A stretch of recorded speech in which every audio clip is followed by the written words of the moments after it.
Sangha with great virtues, out of compassion, for the sake of this assembly on all living beings. Please turn the wonderful Dharma wheel to teach us how to leave suffering, attain bliss, and birth and death, and quickly realize non-birth.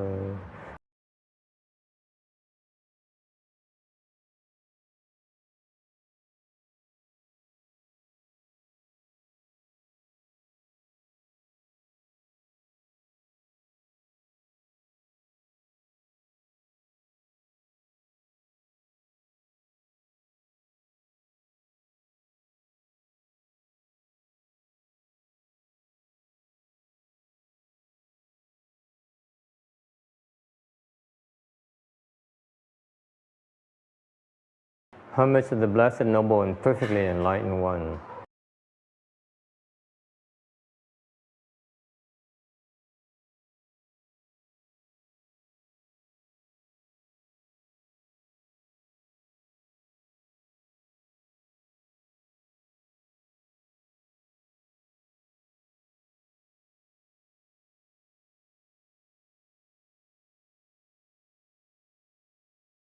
The unsurpassed, profound, subtle, and wonderful Dharma.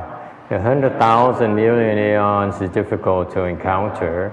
Now that I've come to receive and hold it within my sight and hearing, I vow to fathom the thus come one's true and actual meaning.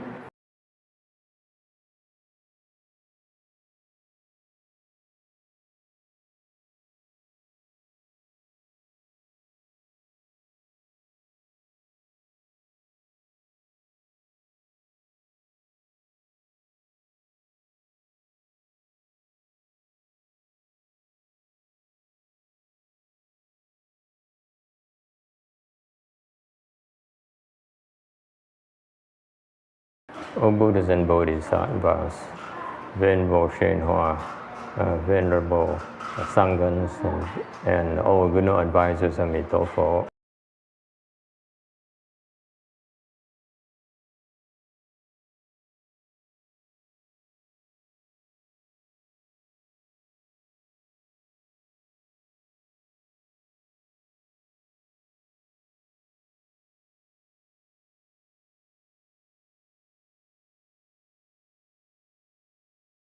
Okay, today is the 14th mid-month of September 2014. We gathered in Rosemead, California to continue the discussion of the Heart Sutra. We barely beginning. This is, I believe, the second week, right? Yeah, second week. So you should be on slide number 4, recently uploaded to, thank you very much. Today I won't go thirsty. I would drink this one first and this one later. I'll let the other one warm up a little bit. Okay. How is the Chinese character? Is it more legible or is it the same? You can't see the Chinese characters. Huh? Too light? So you want something darker, huh? I'm sorry, I spent half an hour trying to change it, but I don't have any. How about this? No, the red. Can't see the red either? No. You have to change to lighter color. How about white? Huh? You do it white, it's much larger, otherwise it's much. It looks like there's nothing there. I don't get it. What am I supposed to? Which color am I supposed to use? This one? No? Okay, boy, I'm not asking for your opinion. How about this one? No? Never mind. Okay, you have to imagine. Okay, we're discussing the Tian Tai overview of what the sutra is supposed to be doing.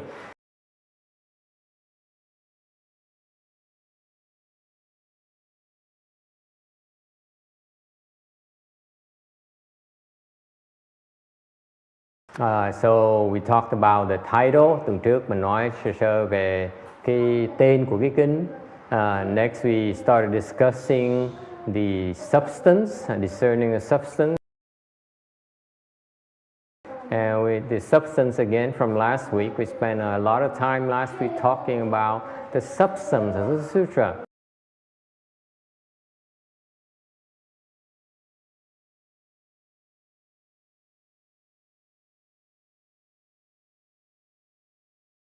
So we talked about the fact that this sutra here teaches about true emptiness.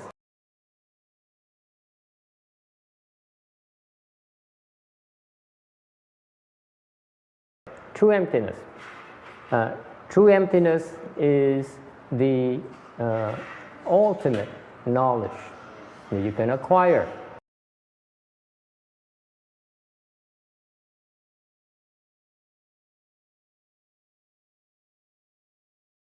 This is the ultimate knowledge. This is the ultimate knowledge of all cultivators.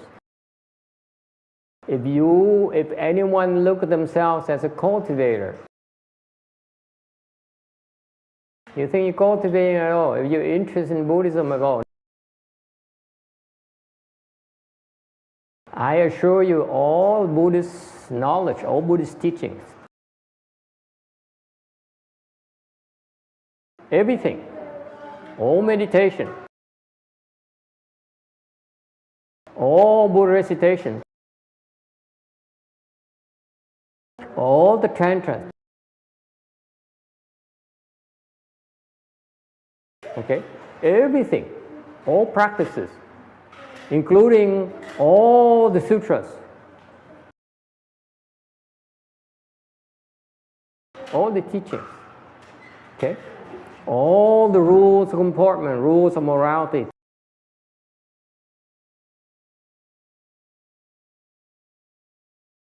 all Buddhist teachings, they all serve the same common purpose. That is to help you realize true emptiness.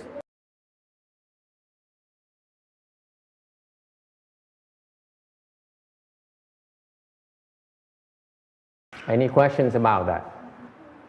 This is the ultimate Buddhist knowledge.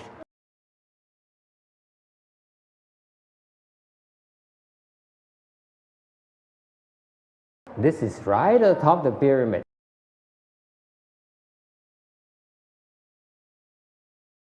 Everything has to lead to that.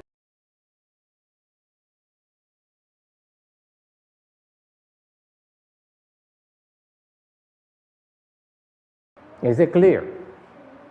You study Buddhism, I don't care what your teachers tell you.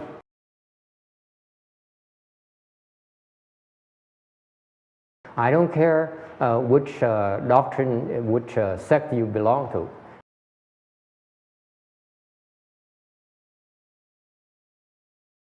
Okay, all your practices must help you certify true emptiness, true emptiness.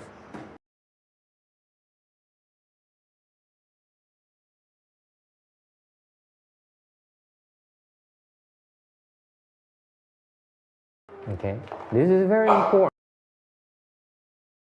This helps you sift out, okay, what path you should take, who you should believe.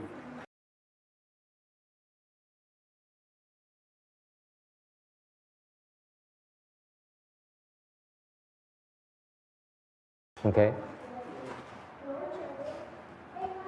Any questions about that? I was very lucky. Thầy rất may mắn. When I first started, I almost picked Hinayana Hinayana monk, Vietnamese monk.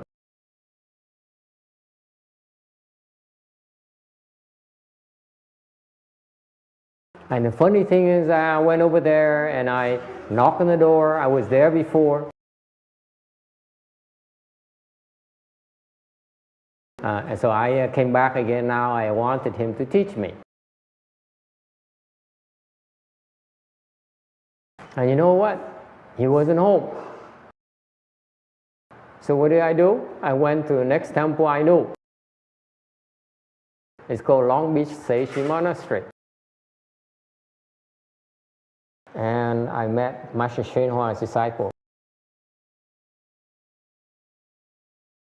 And that's how I started. That's how I started to learn Buddhism.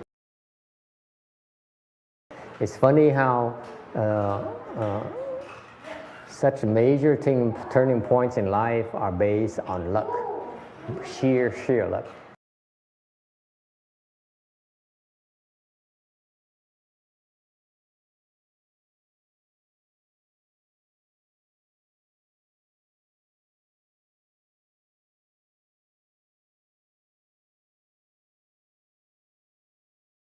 Okay, that has to do with your blessing.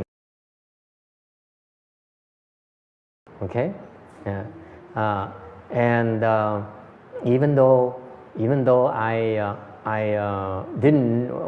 wasn't seeking for ultimate knowledge, my goals are much lower. But it turns out that had I stuck with the Vietnamese, I would never even hear of and would ever be near as to the concept of true emptiness.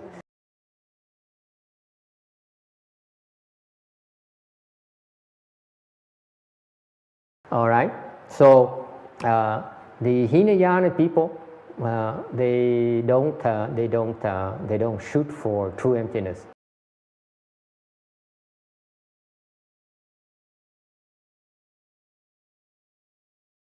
Okay, and only as far as I know, the Mahayana people, our ultimate goal is to certify to true emptiness.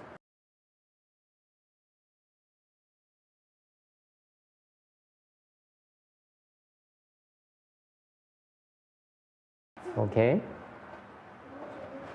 so we talked about what true emptiness is. This is a concept that is first postulated by the Buddha. Okay, and every single Buddha throughout the Dharma realm.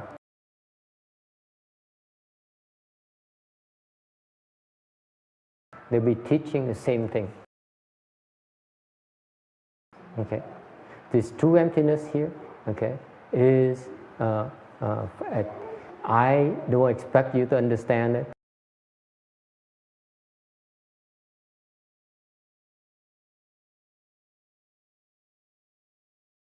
The way you certify to true emptiness.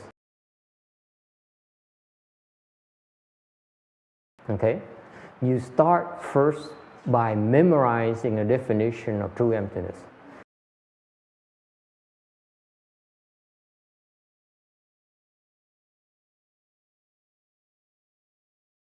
Okay, you have to plant the seeds. You say, I want to certify to true emptiness.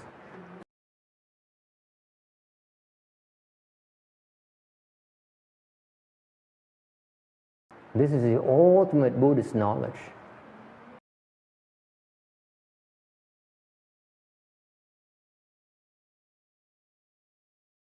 There's no higher level of wisdom than this.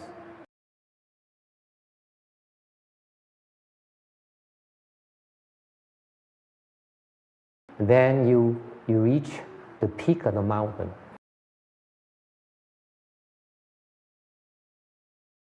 Anything else you can acquire very easily.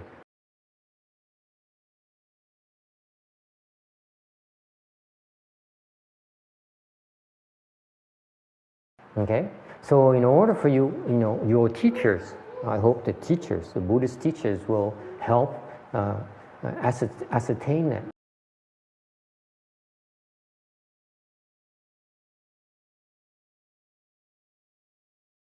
This is why, in particular, that when we do a Buddhist liturgy,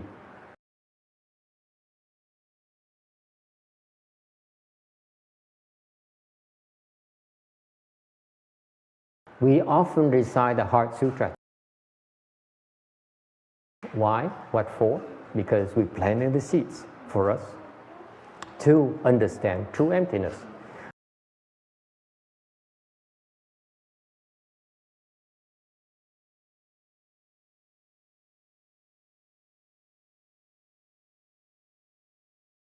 So far, so good? All right. So, true emptiness here is not spelled out in the Heart Sutra. By definition,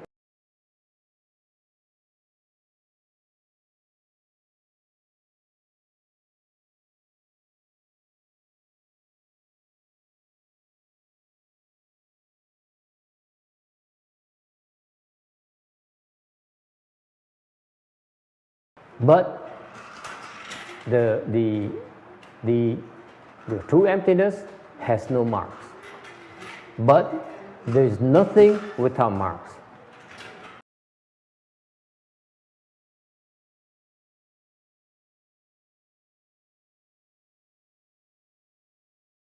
That is true emptiness. Cái đó là chân không. Let me explain to you.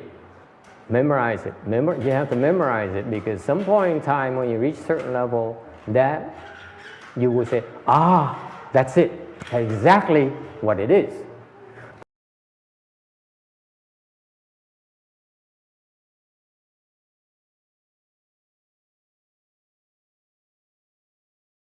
You see exactly what it is. It's called, you certify to that.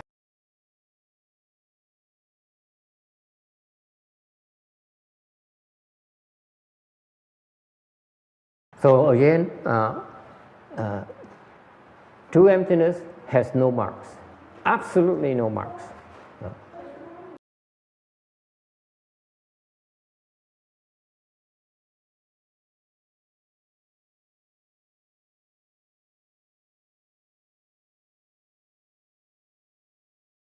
What has no marks?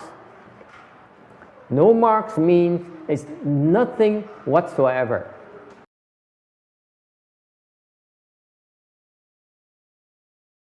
Absolutely nothing. No, nothing, not you, not me, no nothing. Okay? You can't touch it, you can't feel it, you can't see it, you can't smell it, you can't hear it. You can't even think about it.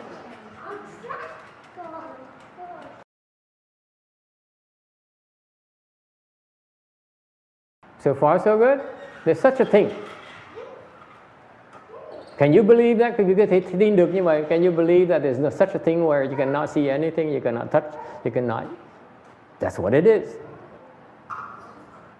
Can you think of something that is like that? You can't. It's only in your imagination.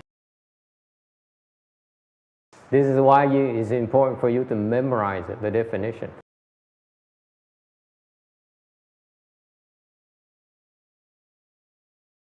Okay? But at the same time,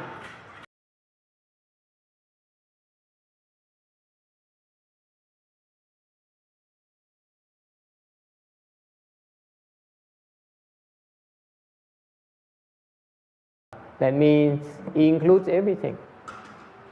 It's nothing without marks. That's true emptiness. Or you can call it wonderful existence.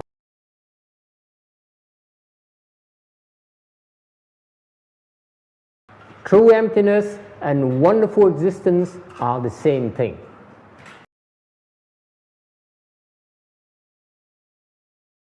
So what happened is true emptiness has nothing in it, and wonderful existence has everything in it. Okay? And that's the ultimate Buddhist knowledge.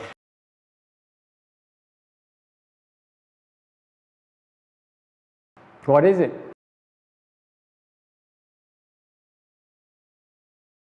It's two sides of the coin. One side is called true emptiness, the other side is called wonderful existence. That's all it is.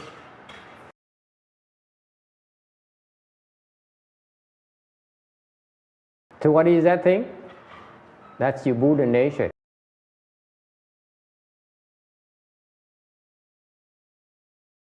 Okay? It's a wonderful, wonderful state.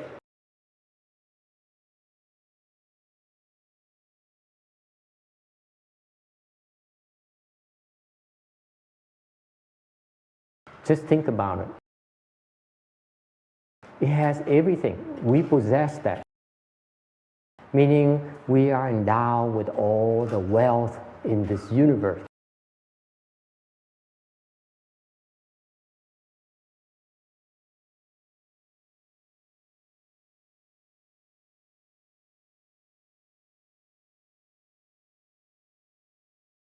We have everything.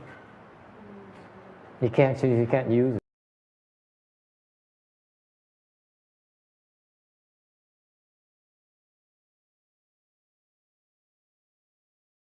Why are you still seeking?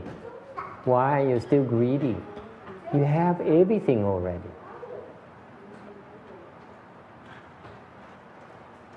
You have the mind already. It's a matter of mining it and taking it out. You have to seek. You don't have to seek anywhere else. You have it.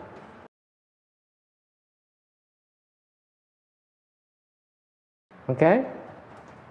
So in this particular sutra, the concept of true emptiness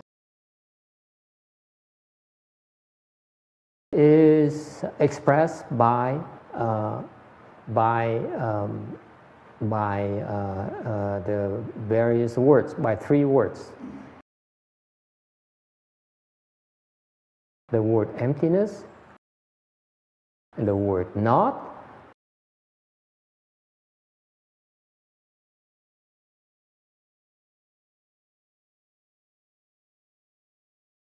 and the word no.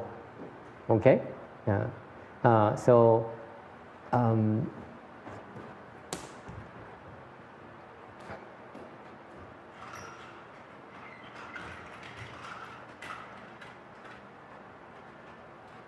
Okay. So what is this substance here? Okay.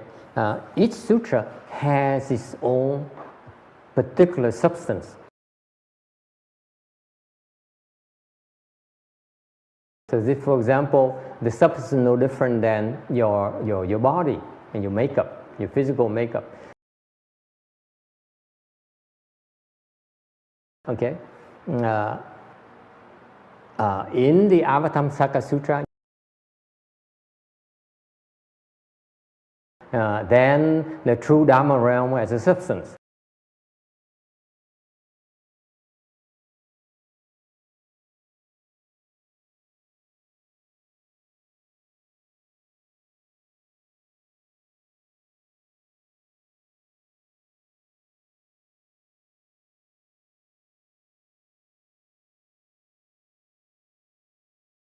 That is why the original Avatamsaka Sutra, the long version, is limitless. It's endless. It describes. Okay.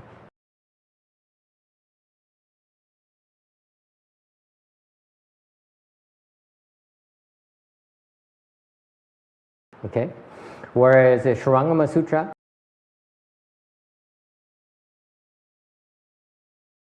and its substance is thus come one's treasury, wonderful true suchness nature.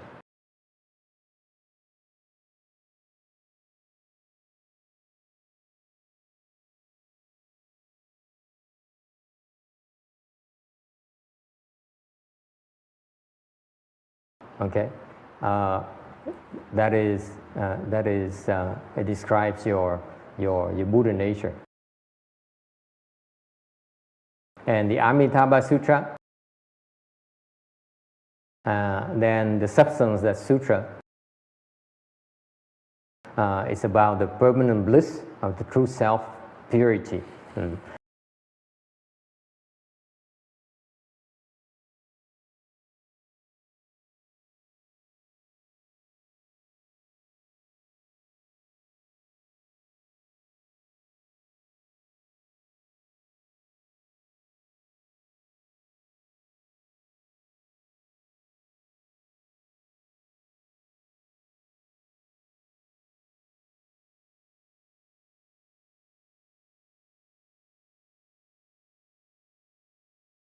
Okay, so if you make it to the Amitabha Buddha land, then the bliss you experience there can only superseded by the Nirvana bliss without residues. Okay? Any questions? It's way over your head. I realize it's way over your head, but these are important concepts you need to understand.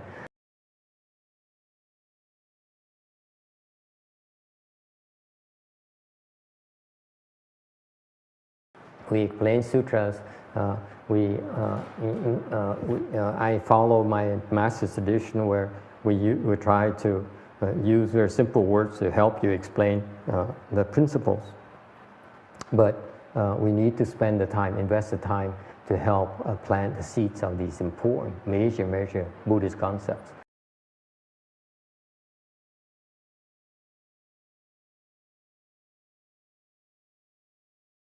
Number 3 of the Tian Tai 5 Four Profound Meanings is to clarify the doctrine.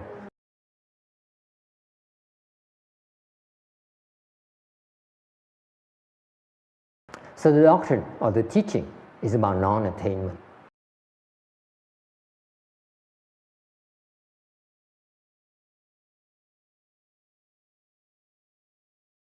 It is non-attainment.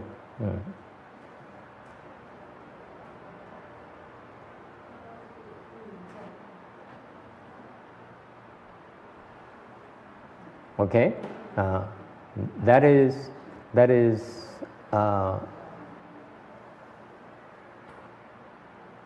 if you truly understand, okay, is that you will see there is no nothing to attain. There's no Buddhahood to attain.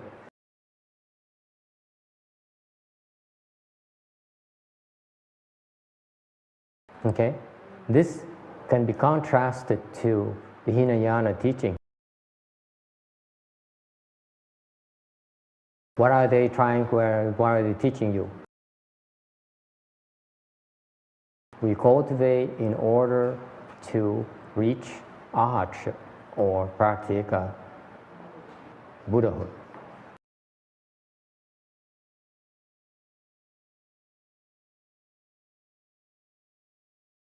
It's still attainment.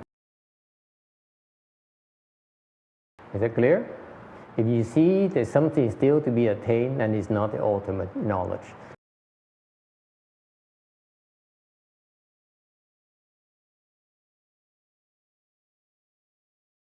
Whereas in Mahayana, okay, we see arhatship to be attained.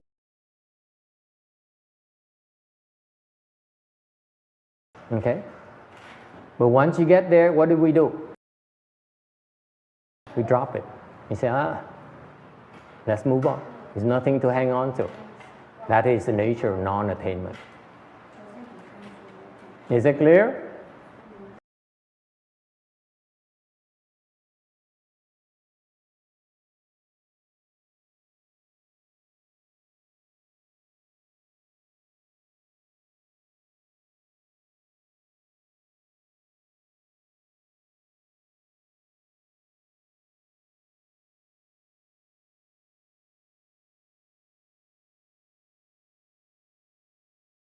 you attain something already in a form of first stage arhat, second stage arhat, fourth stage arhat. That's an attainment. But as soon as you have it, you drop it. That's called non-attainment. Is it clear?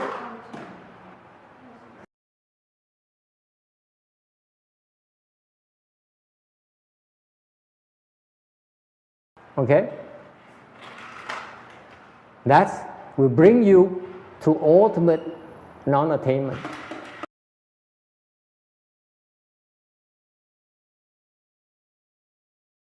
The Hinayana, they hang on to it because they say, wow, this is so wonderful.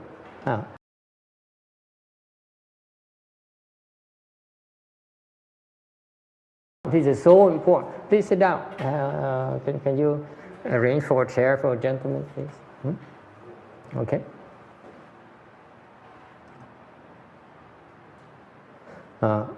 All right.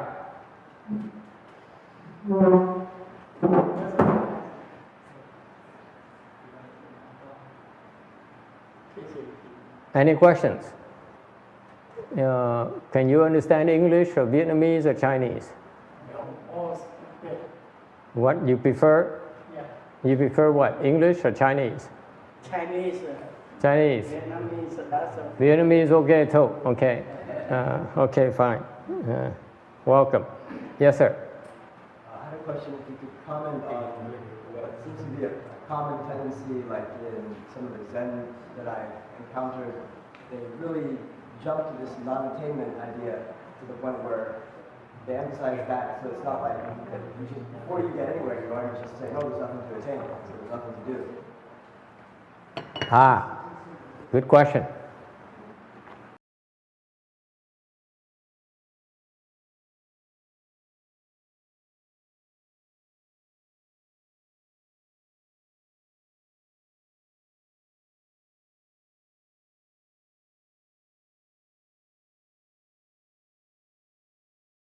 Then why bother meditating? Why bother doing Zen at all? Because I have non-attainment already. I don't need to do Zen.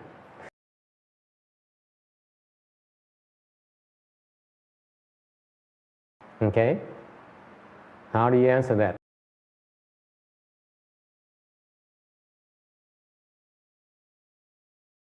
If there's no attainment, why do we bother cultivating?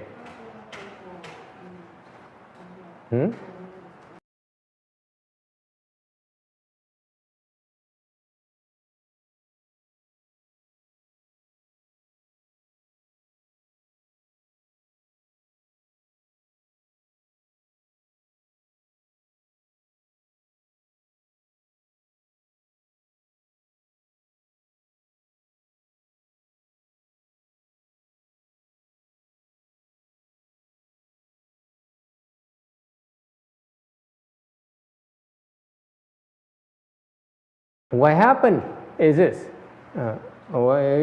Someone is of opinion that he misunderstands. I say, no, he doesn't misunderstand. It's the teacher who doesn't understand.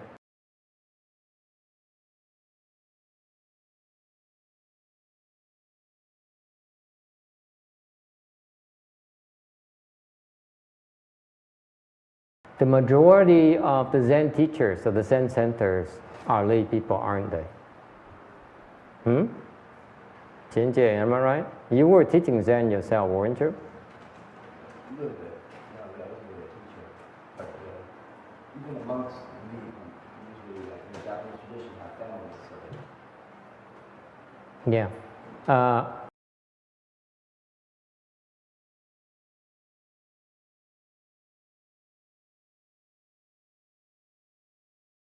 Okay? And to me, there's a problem.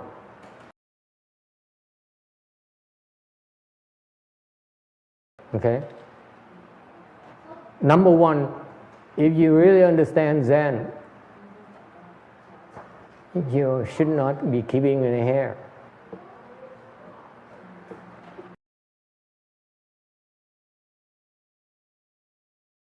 You still attach to your hair.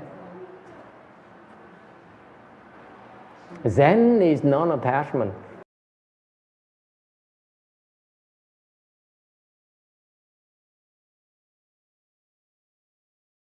They still attached to what they have. Therefore, they don't understand Zen yet. Okay? That's why you have to be smart.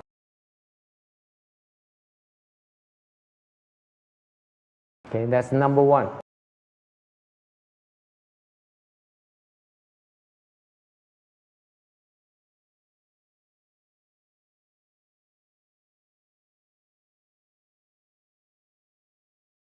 The first problem I see is a layperson teaching meditation. It's a small problem. This layperson does not quite understand Zen yet.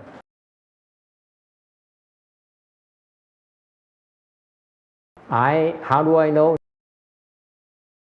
I met a few lay people who understand Zen and Chan.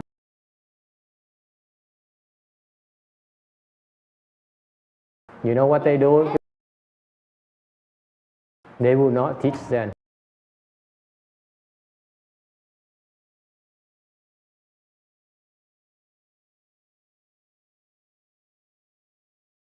Okay? The people who understand, the lay people who understand Zen, they don't teach Zen. It's only the one who don't understand who would teach it.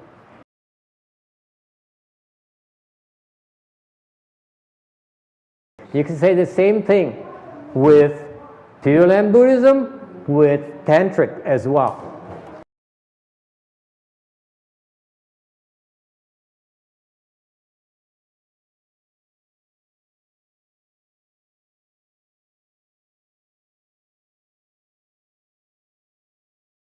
Okay? That's from my perspective. It's just my humble opinion. Okay? Lay people who really understand the 5 schools of Buddhism,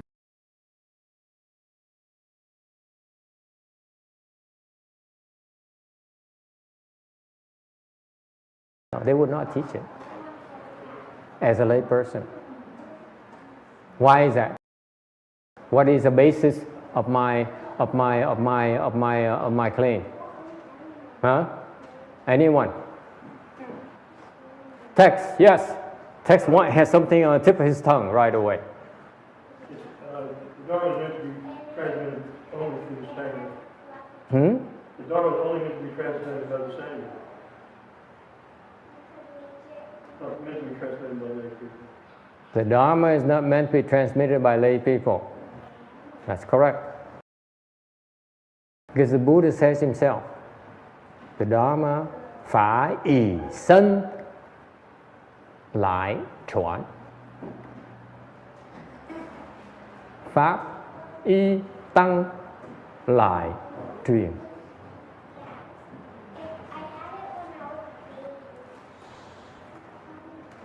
Okay? That's what the Buddha declared.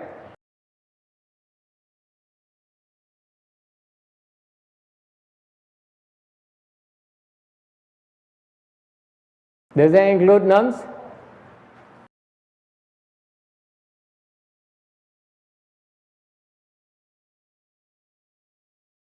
Careful. I have a feminist nun, novice nun over there.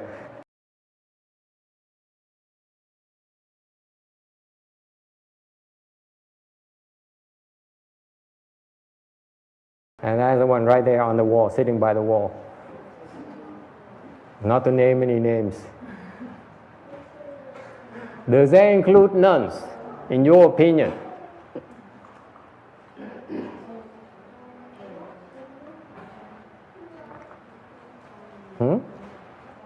Does it? Does it? What includes nuns? Huh? What includes nuns? It says the Dharma relies on the monks for transmission. That's the exact word, the exact wording in Chinese. Okay? Dharma relies on the monks for transmission. Pháp y tăng lại truyền. Does that include nuns? No. Travis is definitely male chauvinistic. He says no.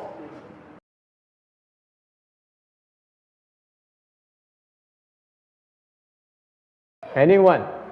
My God, it's so hot today. Don't you think? I feel so hot. All this, especially on this side coming, the heat coming from this side.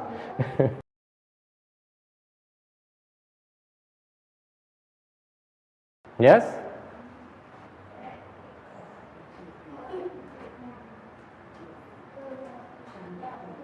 I have two female novices, and they know the places. They don't dare voice a dissent because they know after you're gone, that's when they really have it. Yes, what do you think? Does it include nuns? Yes. What makes you say that? Because if they know how to speak Dharma, they're going to propagate the teachings. Ah.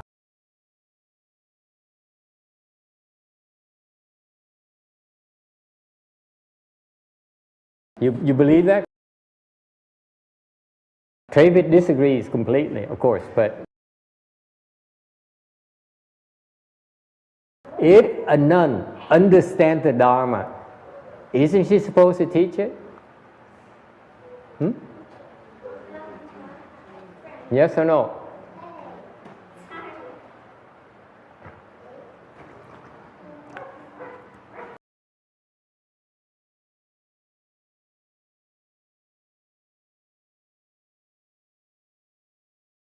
So Tian Tai is of the old school. He says, based on his knowledge of the sutras when the Buddha was alive, when the nuns need something, they come over to the monk side and beg them to come over and teach them.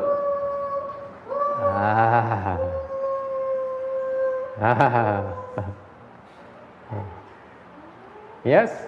老师，那如果说比丘尼来讲呢，通过他那个500多条的那个戒律的时候，可以吗？通过戒律，可以。那个比丘尼的戒律不是很多吗？有很多。戒律可以传吗？就是你不受戒以后，你离开那个山里面。She's tricking me. She asked me a trick question. Okay, she says, what about the bhikshuni's precepts? They have 340 precepts. Don't they allow them to teach? And what am I supposed to say? If I say yes, then I sound like an idiot. If I say no, then I'm and then the Buddha is not consistent. Okay? Don't ask stupid questions. Okay, next. What do you think? Of course, it's okay for nuns to teach. I have proof. There was, in the Buddha disciples, there's someone called Bhikshuni Khema.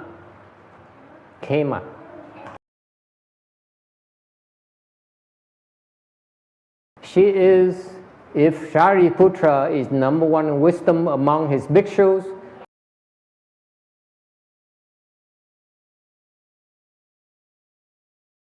then the Buddha says, Khema is number one in wisdom among the bhikshunis.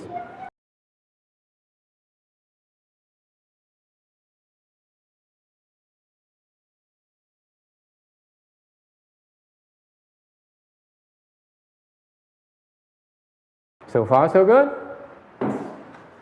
So Khema was going around temples and speaking Dharma.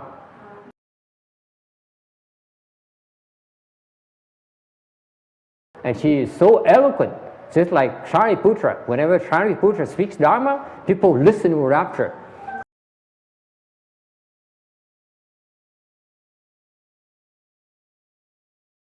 Everyone enjoyed the Shariputra's lecture. Same thing, when Khema lectured, spoke Dharma, people loved it.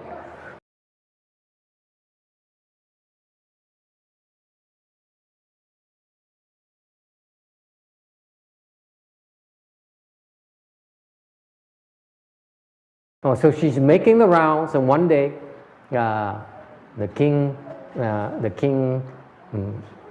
Pasenadi. Okay, remember King Pasenadi, Emperor Pasenadi that we talked about this morning?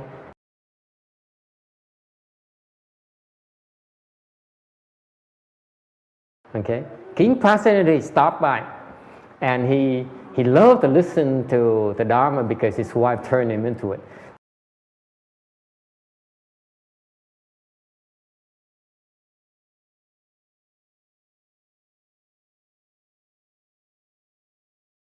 So the emperor loves to listen to the Dharma. So one day he was traveling and said, "Whoop, I need to listen to the Dharma."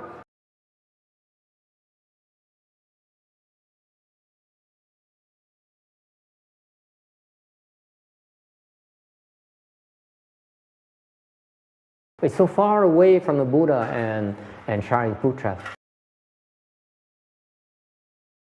But now it's so far away, and so he said, "Can you find me a Dharma teacher?"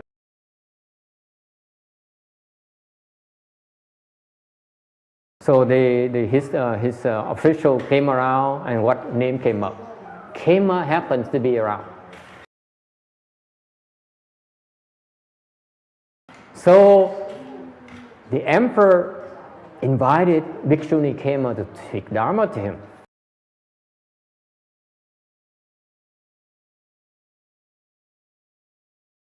So Khema came and spoke the Dharma to him. He loved it so much. But you remember, Pasenadi is very smart. Nhớ rằng Hoàng đế Pasenadi là người rất là thông thạo về Phật Pháp. He listened to the Dharma from the Buddha, from Shariputra, from Mahamoggallana, from the great disciples of the Buddha.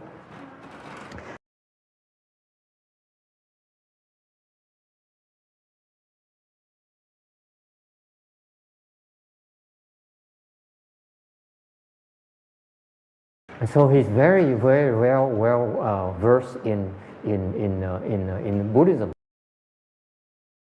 So she started asking Khema questions. Very tough question, trick question, if you will. Okay, you know what Khema said? He said, "No, the Buddha never explained about this."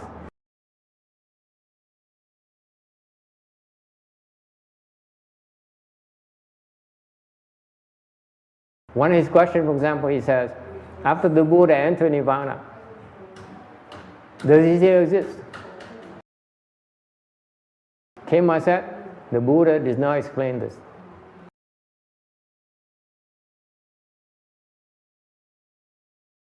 Meaning that the answer means that the Buddha refused to explain about this.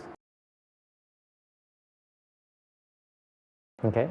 And so the emperor was unconvinced.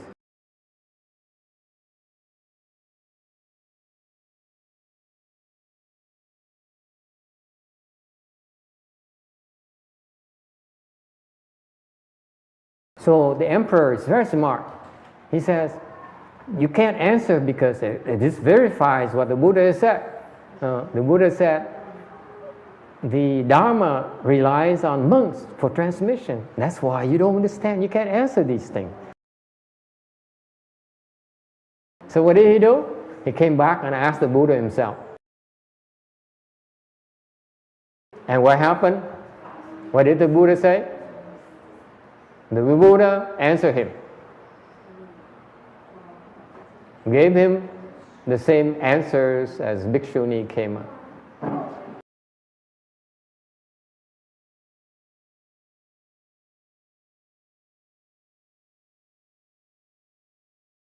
One wisdom.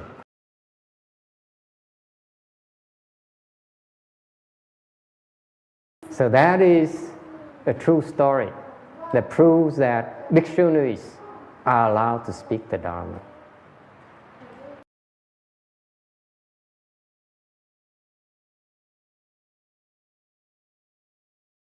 Any problems with that? Travid, do you have any problems?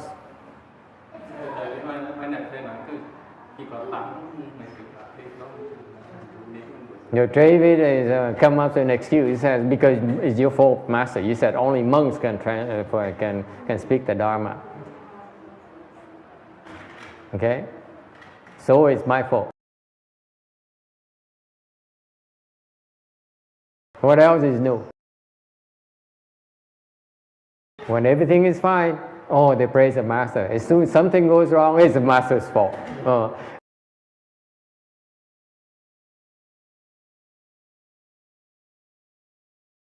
Yes, sir. Well, we even had a nun come here or two. Remember the ones from Taiwan? Yeah, the meditation, 2 nuns. You remember those sessions, huh? I remember that. I remember that. And why did you would use the word monk? Why do you say Sunni? But the Chinese are backwards people, and that's what they say. They don't think women count. They say monks, but I don't think the Buddha ever said this. Just the Chinese say it. That's probably could be the case. Yes? Any suggestion? Huh? Here's my interpretation. Okay? Of course, I don't have the original Sanskrit wording.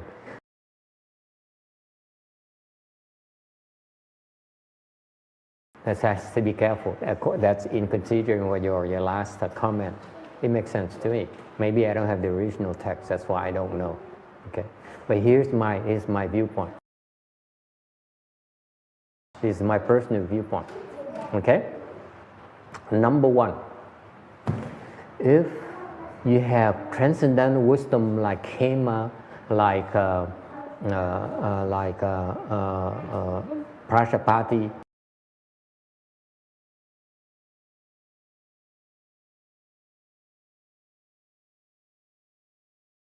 and the many enlightened and many bhikshunis who have transcendental wisdom, you should be speaking the Dharma.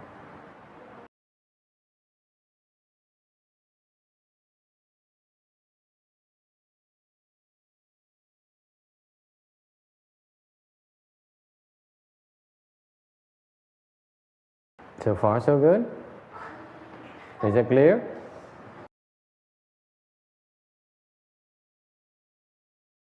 Let me repeat for you. My personal perspective. If you're certified to 4th stage Arhat or higher, you should be speaking regardless of your gender. Why is that? Because once you're certified to 4th stage Arhat or higher, you're no longer male nor female.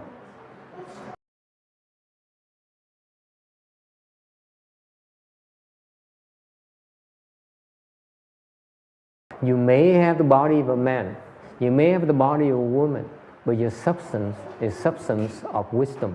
It's no longer limited by your physical body.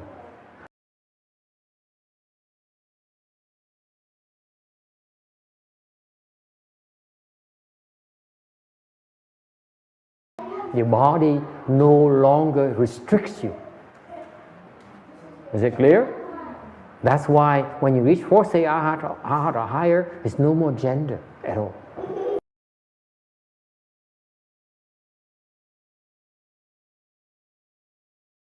As long you're below that, there's still a self.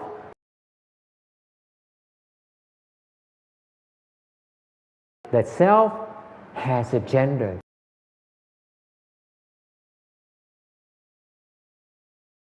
Is it clear? We agree on that?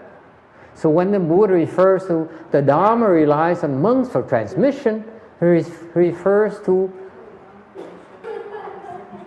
the special class of monks where is no more gender. That will include the bhikshunis. Those bhikshunis.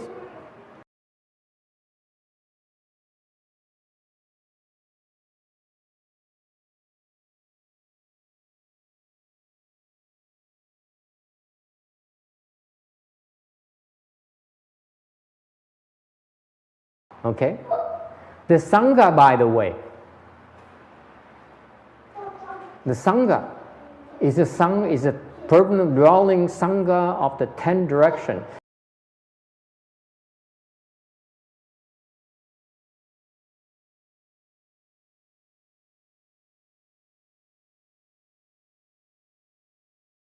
Meaning what?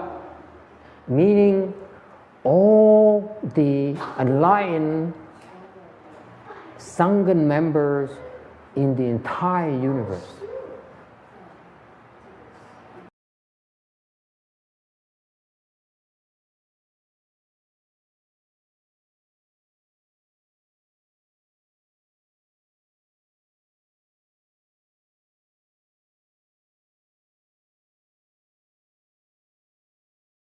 That's what the Sangha means.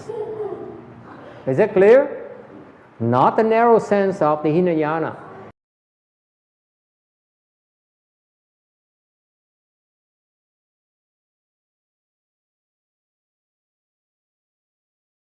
In Mahayana, when we refer to Sangha, it refers to the entire body of left-form people in the entire universe, all the sages in the universe. Is it clear? Did anyone know that before? Ai biết chuyện đó chưa? See? You following for 6 years, now I explain to you. Quý vị thấy không?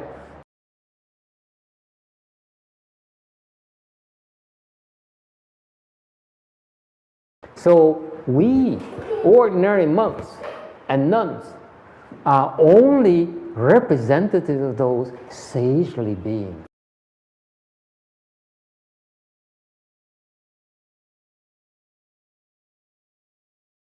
Is that clear? So when you make an offering to the temple, we don't look at it as offering to us personally. We train to understand, at least these people are trained to understand that we only accept them on behalf of these enlightened beings. That's why your blessings, when we do that, your blessings are limitless.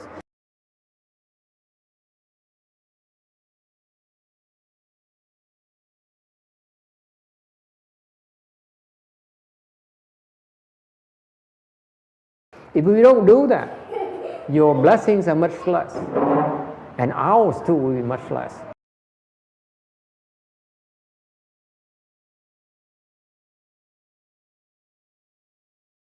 Is that clear? This is why the blessings from Mahayana practice, the same monks, Mahayana versus Hinayana, our blessings are much more for that reason.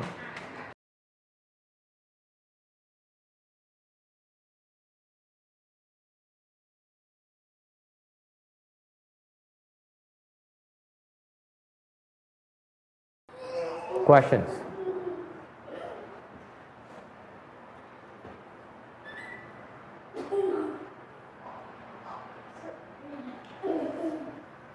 Okay, so the Sangha monks here refers to truly the monks. If you are enlightened, then there's no more gender.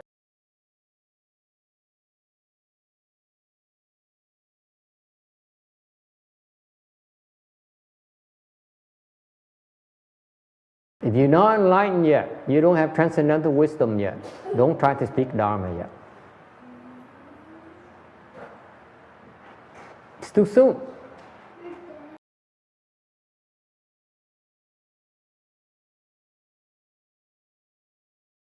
So that brings to the next group. You know, I remember I just talked the first group. This includes both male and female enlightened monks and nuns.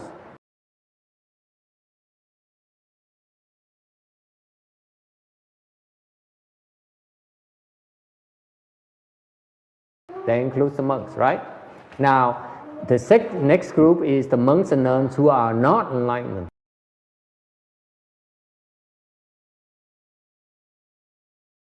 Here's my personal take. They should not speak Dharma.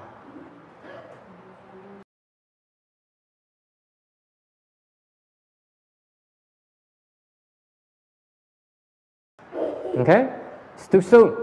You're not ready yet.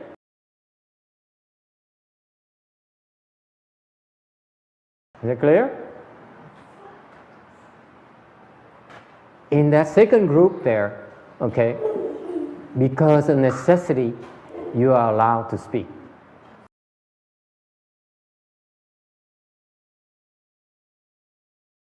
Okay? We speak because we speak, and we preface it with a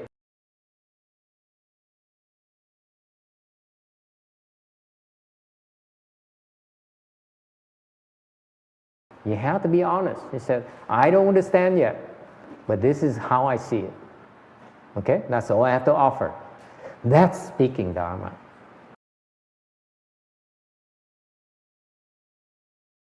If you don't understand, and you claim you understand, you're in big trouble if you speak Dharma.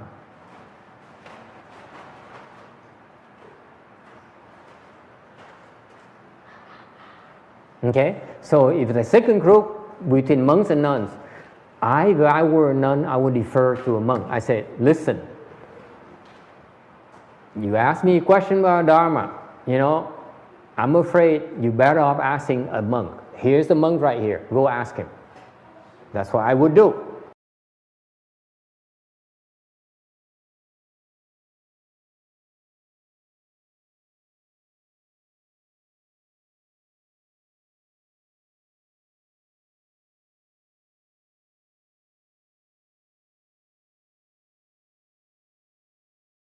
Okay? And if there's no one available, you should speak and in the same preface.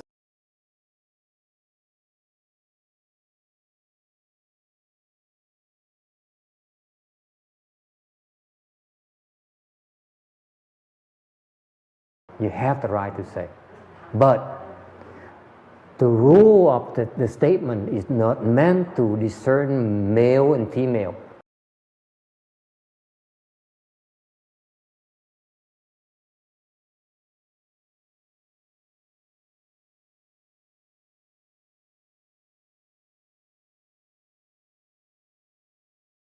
It tells us to be cautious when we speak the Dharma. And by the way, the third reason, let me tell you, is because one third reason I know of, I believe, is the reason. Of course, this is my interpretation again, because I don't have the Buddha. I never asked my master either.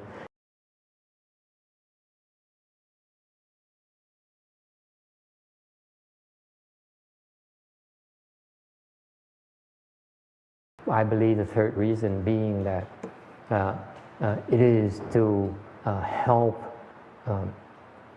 teach the nuns to guard against their tendency for arrogance.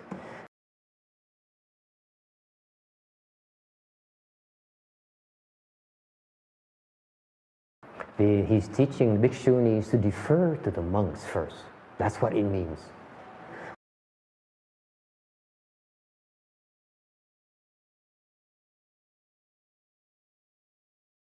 They believe that they're no more than us monks. That's a common tendency for nuns. This common mistake for nuns to have.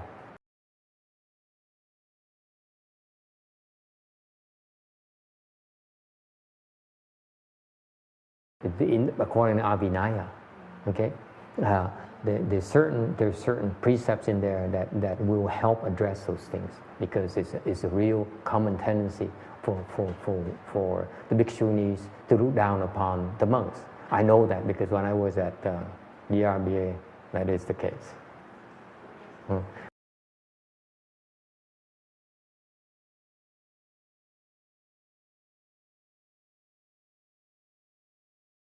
They think they're better than monks. They didn't realize the monks are far more wise than they are.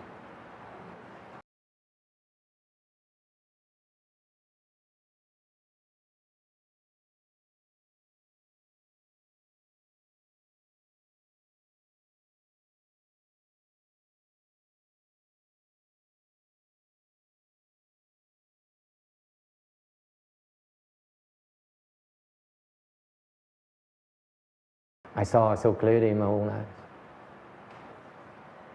Okay, but don't quote me now, because I get in trouble with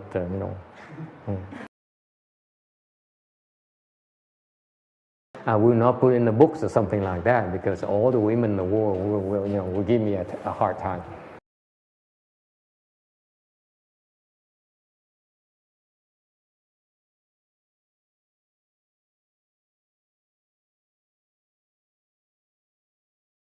Okay? The women, I learned my lesson. They may be smiling at you and be nice to you, but oh boy, you pay dearly. Okay? I learned my lesson time and time again.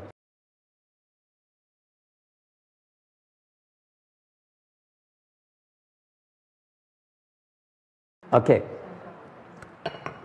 Where are we?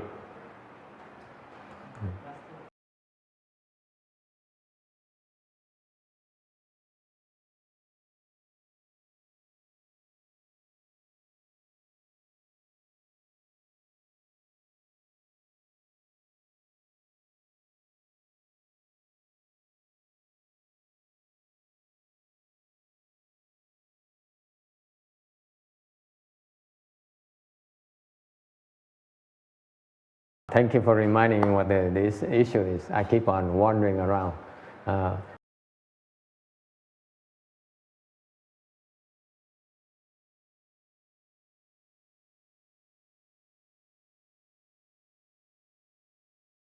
So the question again, excuse me, is so why did our Venerable Xianjie say that the Zen teachers, they said there's nothing to attain, therefore there's nothing to do, and why is that a fallacy?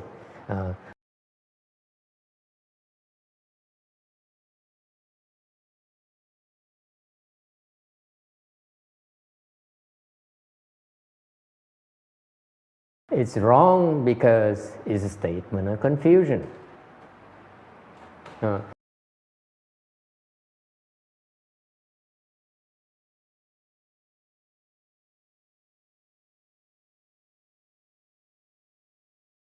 Okay? You have to look at who's speaking, at the speaker.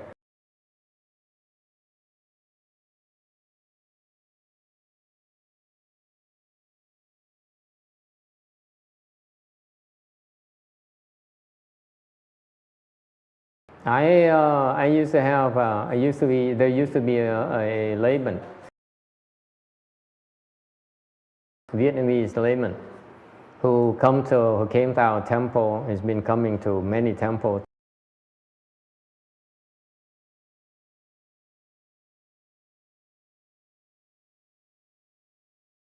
And looking for teacher Kim Tai, and he talked to me and he gave me a book discussing emptiness. Okay, from a monk. This stick talking about the concept of emptiness. See, Buddhism is Dharma door emptiness. Okay, true emptiness is emptiness. Okay, and prepared by a monk. He says, when I ran away from Vietnam on a boat,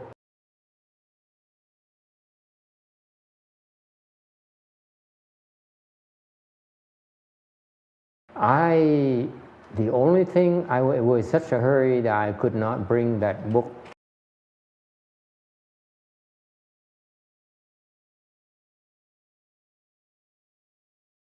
I committed the whole book to memory.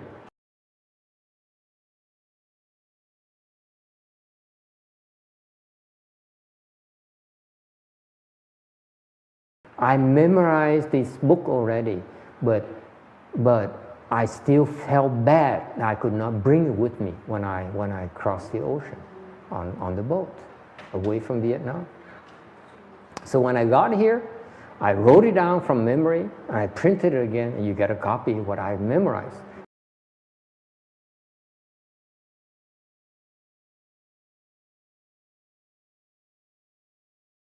Because it's such a wonderful book.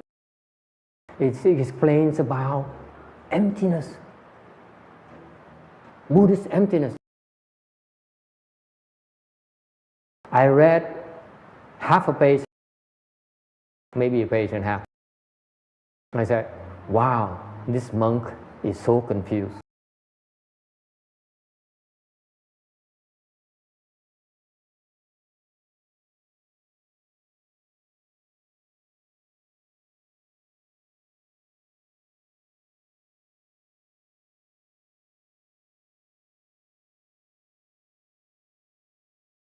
Okay? So this entire book is based on this monk's research of all the literature that he could find. And put it together in a very supposedly coherent way that explain it's empty. Everything is empty. Okay? And you know, this man here is consistent with what Venerable Xianjie talked about. When I looked at him, I said, do you meditate? Of course I do.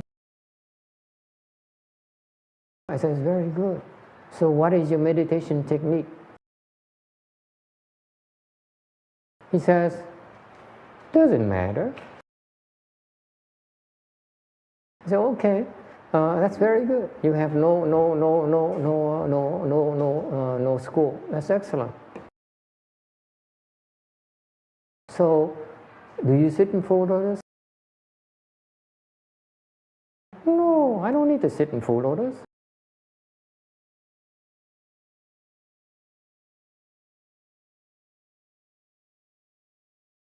You ask him anything, there's no need for it.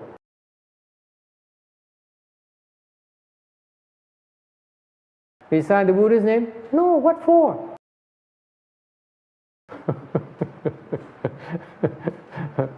Okay? He rejects everything.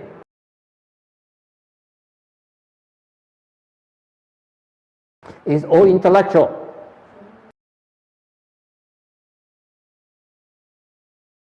Okay? He says, I ask him anything. It's not necessary. It's empty anyway. You empty anyway. He didn't tell me that.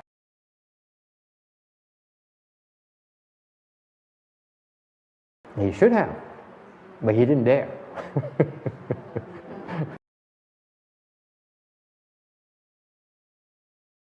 And it turns out, the reason I know this monk here is full of it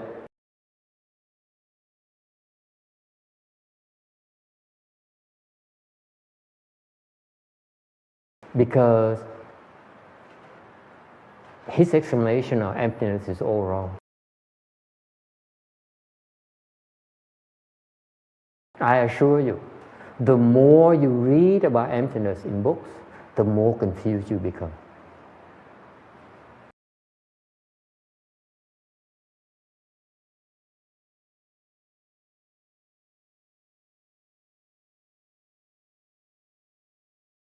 Okay? You agree with that text or not? Yes, I do. So for someone, this is my statement. The more you read about emptiness, the more confused you become about emptiness.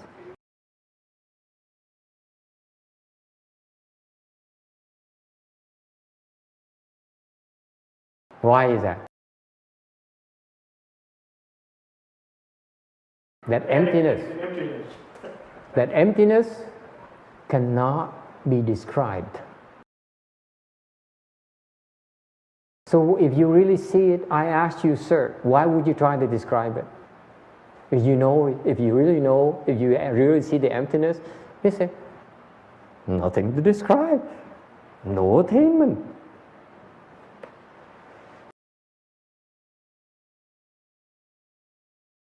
It's nothing to describe. It's no attainment.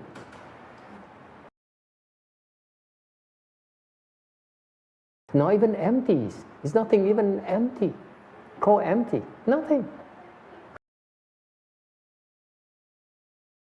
If it's nothing, there's not even a thing called empty, Mireya. Why would you bother trying to describe it?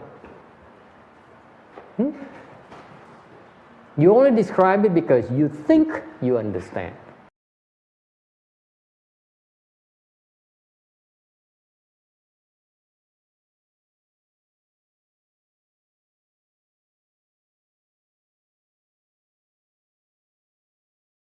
So far, so good? you have any problems, Trang? He's Trang, when Trang walks away, you know, there's a problem, you know. Yeah? Is it clear?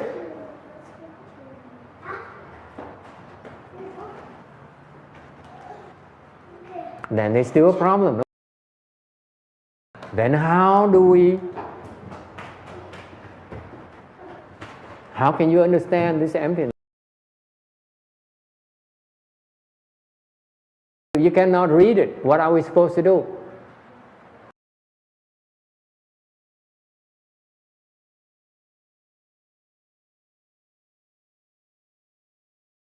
We have to show you how to experience it.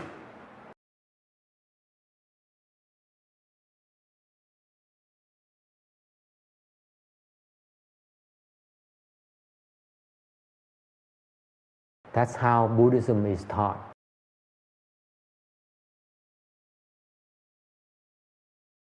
We help you experience it.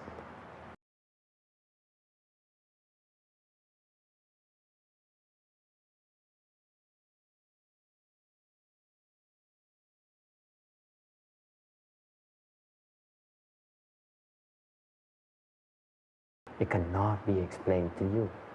It has to be shown to you how to experience it, how to get there.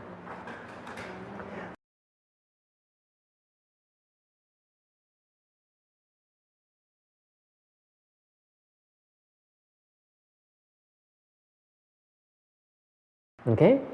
That's why the Buddha is called. That's why he's called the guiding teacher. He has to show you a way to get there.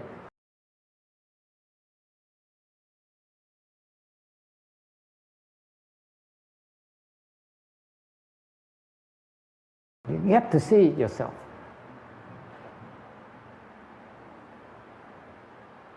Is it clear? It's not a teacher. The good teachers in Buddhism are the ones who showed you the way, how to do it.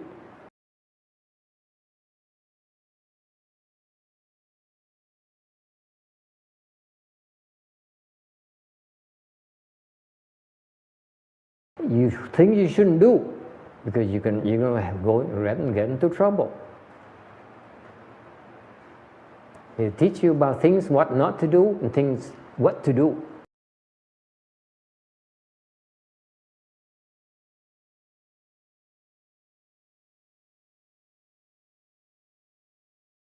That's the only way to help you understand true emptiness and the concept of no attainment.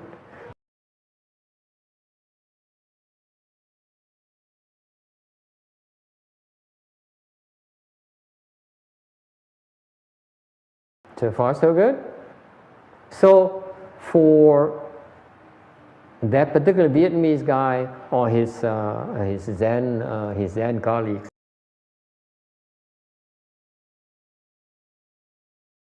okay, and these Zen teachers here, you know that Vietnamese man,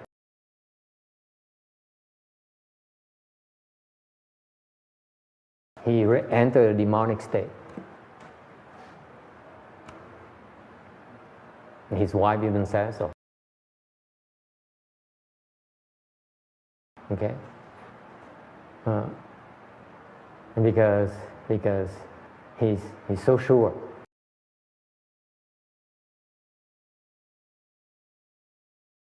No one can teach him anymore. He understands emptiness already. Okay, he understands emptiness. Therefore, he doesn't need to sit in full lotus anymore. He doesn't need to meditate anymore.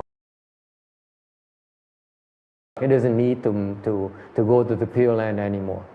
Okay? That's total confusion. Including my master. After he became enlightened, and very high level, he still meditates every day. He still sits in full lotus.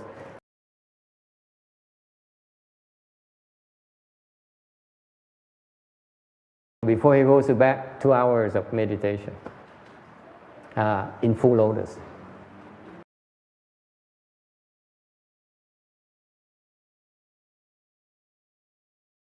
This is the behavior, this is the schedule of an enlightened being. And this guy is so advanced that he doesn't do anything anymore.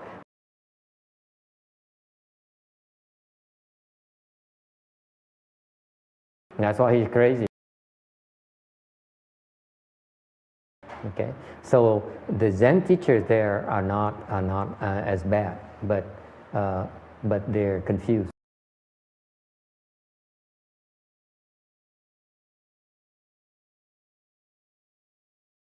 Why?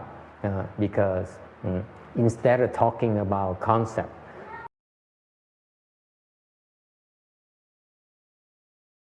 they don't teach you how to certify to it.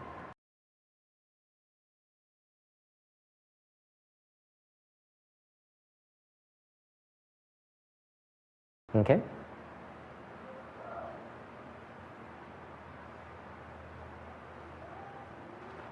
Any questions or comments?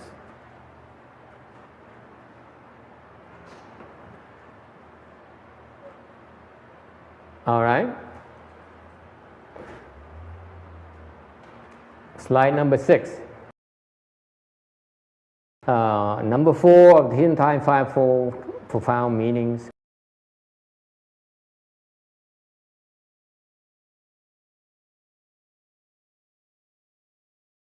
Describing the function.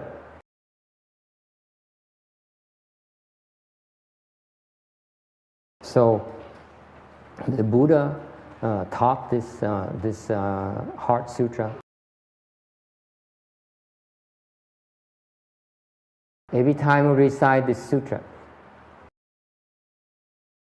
you eradicate obstructions.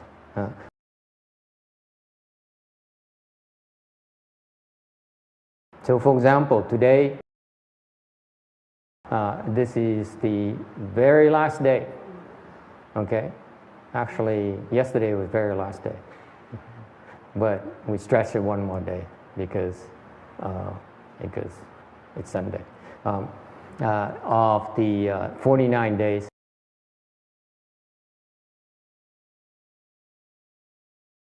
for a couple of people. There's the last week of a couple of people. And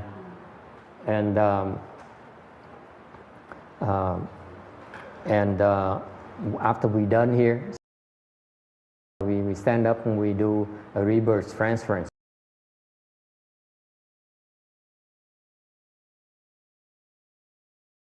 And we typically recite the Heart Sutra.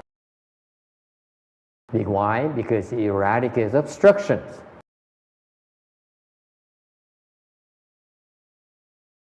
Rebirth obstructions. Okay?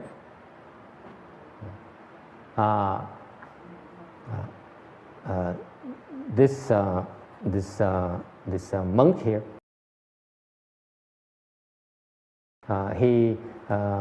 he's practicing a Dharma.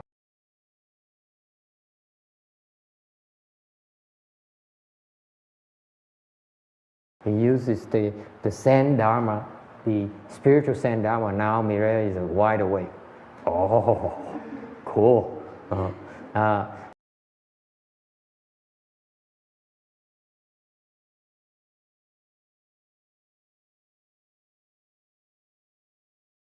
So he uses his spiritual Zen here to help people eradicate obstructions and attain rebirth to the Pure Land.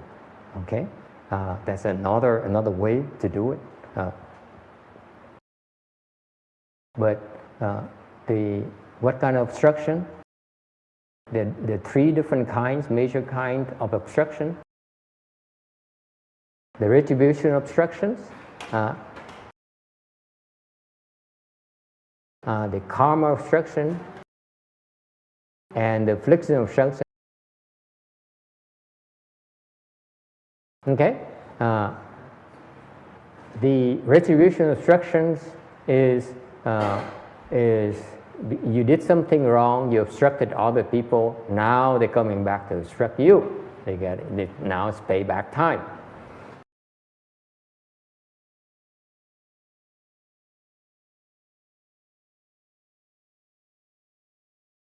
It's called 活该, right? 对不对? Chinese say 活该.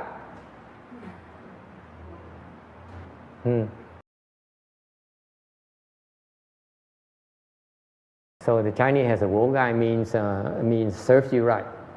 Okay? You obstruct people, therefore now they come back and obstruct you. Okay? Okay? Don't come and cry to it. Number 2, karma obstruction. So the way that you remove the retribution obstruction from this reciting this sutra, it has a word not afraid. Okay. 无有恐怖. Okay.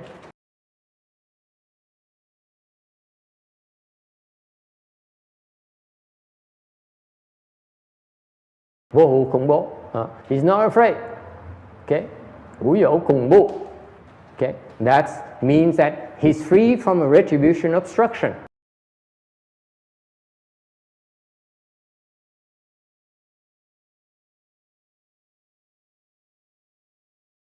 You are only afraid because you still have retribution obstructions.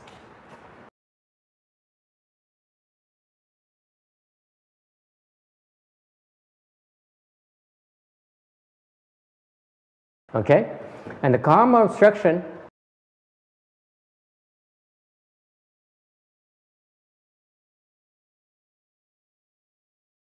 there pertains to the things that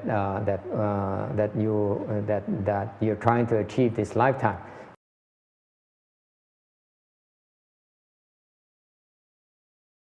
And therefore, there's a word no impediment. What's impediment in Chinese? 无有挂碍.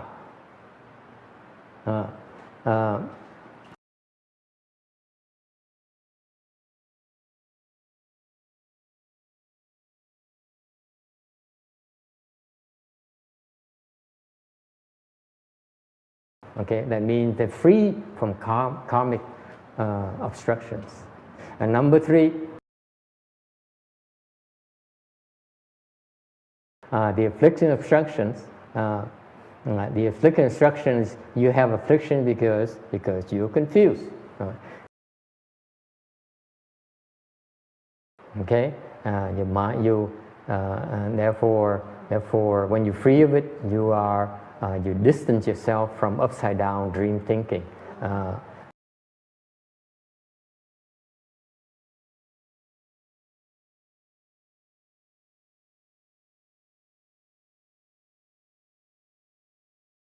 I see some of the Vietnamese are better than me. Okay, so far so good. So this sutra here, you recited, has a function, okay, of eradicating those obstructions. Isn't it wonderful?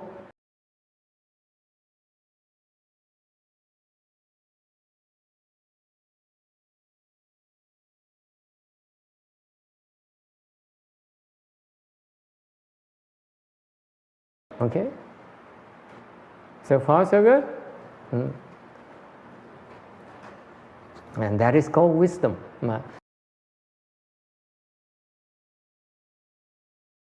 When you have true wisdom, you will be able to rise above these obstructions.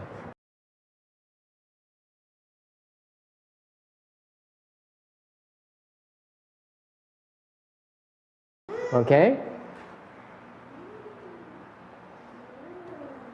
Questions? So, in comparison, each sutra has its own use. For the Shrangma Sutra, the function of the Shrangma Sutra. When you recite the Shrangma Sutra or recite the Shrangma mantra, then the major function of that, it will serve love, okay, and help you become enlightened.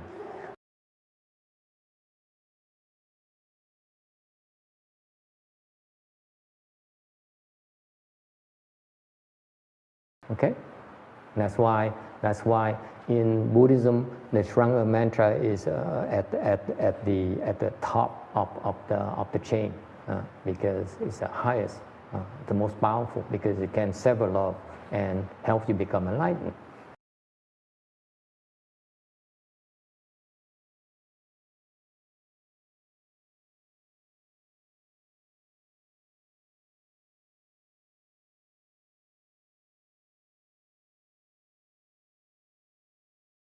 Okay, whereas the Vasha Sutra, okay, it's about non-dwelling and bringing forth the mind.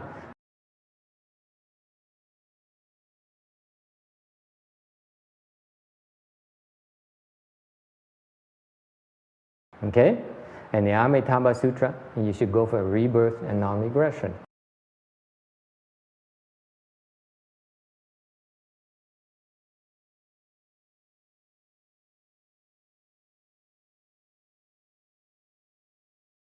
So far so good? Is everyone asleep? Still awake? Yes? Questions?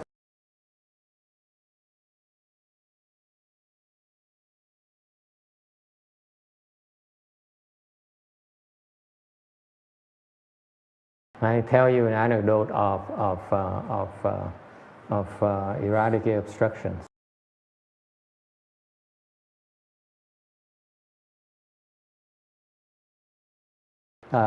This is recounted by a doctor.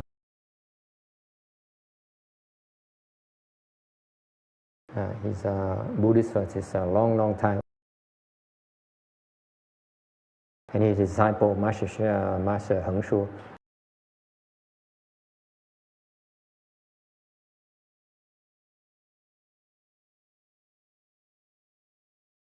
He says that he knew of this Vietnamese lady who's a programmer.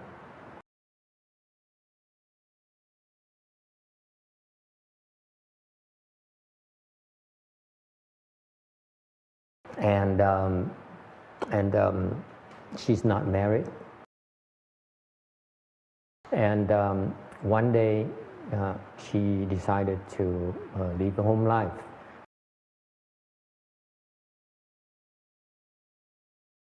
She wants to go to this Vietnamese temple.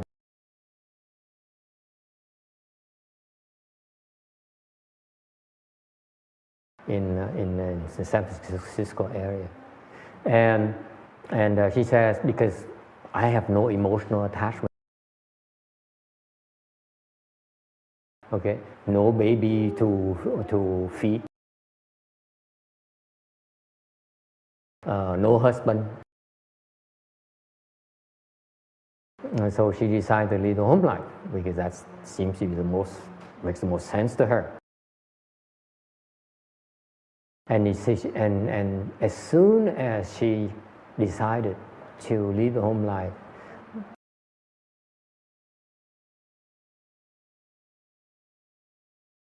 her colleague, he's American, this lady is Vietnamese.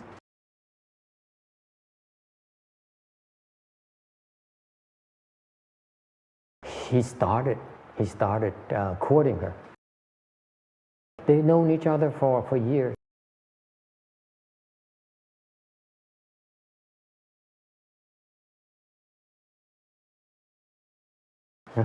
Before she could even let him know about her intention,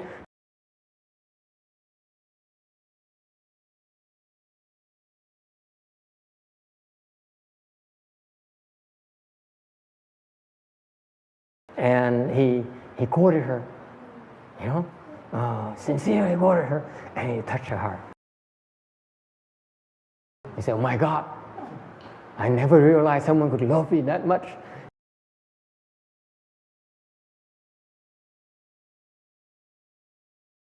So she had second thoughts.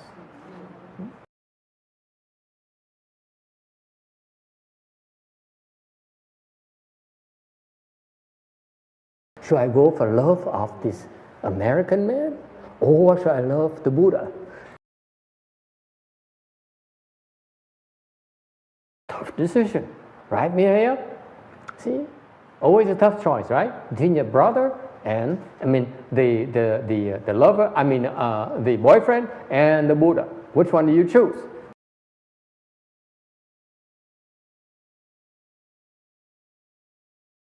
And she couldn't make up her mind. So that doctor says, you should recite the heart mantra. Every time you hesitate, recite the Heart Sutra. And she did. And you know what? She did that for a couple of months, and she left home life. I don't know whether it's good or bad, but depends on who you talk to.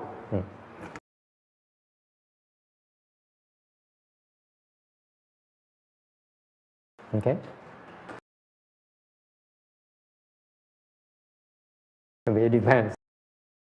If you talk to that boyfriend, maybe it's a bad thing.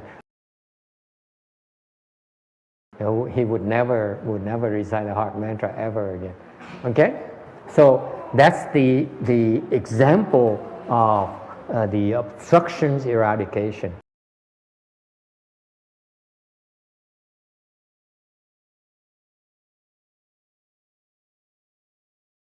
Even you listen to it, it eradicates your obstruction.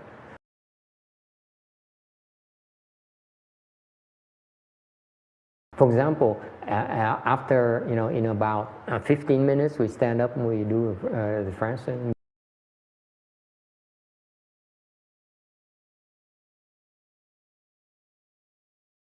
Why? Why is it important? Because it eradicates rebirth obstruction for these people.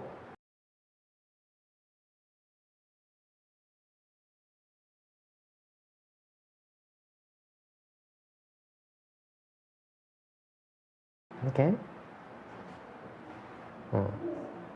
All right, questions, comments?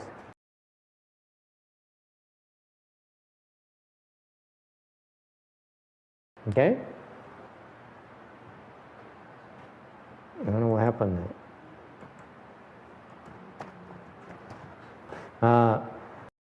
So the fifth element of the Tian Tai Fivefold Profound Meanings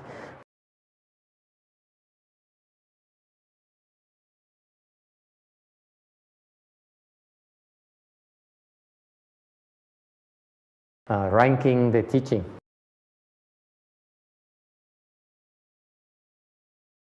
So the teaching period belongs to the Prajna period. It is the period of 22 years where the Buddha expounded extensively to his students, his disciples, and taught them the principles as well as guiding them for 22 years to enlightenment.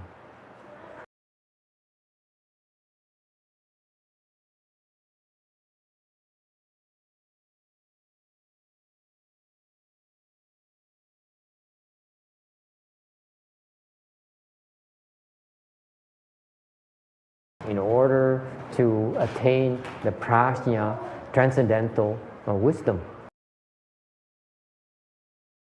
Oh my God, Sabina is so much taller now. Don't you think? Huh? It's like she's like a forehead taller. The last time I paid attention, it's just like the last few weeks only. A month or two. A month or two.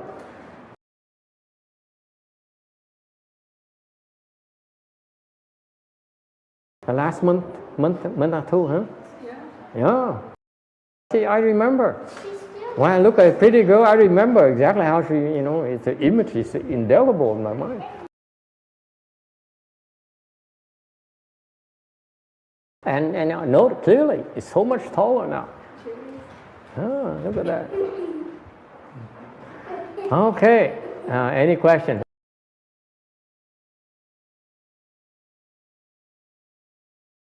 So what are the 5 teaching periods? You know that. Let me go through them summarily.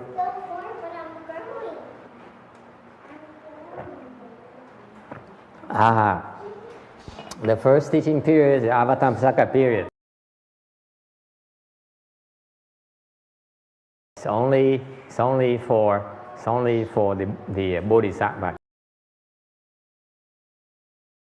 Okay, forget it. It's for the Bodhisattva. We don't understand. The Buddha explained this, and only the Bodhisattvas are the one who can hear it. So usually, so what it means is that usually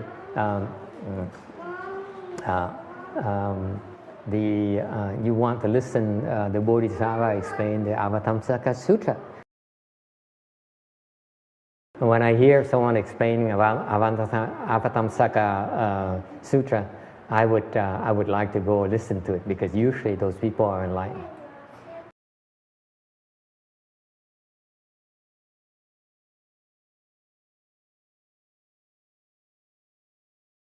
Because ordinary people cannot understand it. Agree, text? This is how you spot where to go for the next lecture.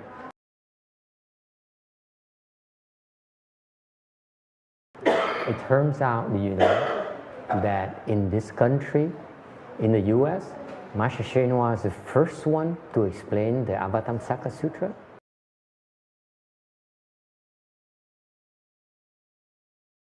He's the first one. The first one who explained the entire Avatamsaka Sutra. He's also the only one. The only one.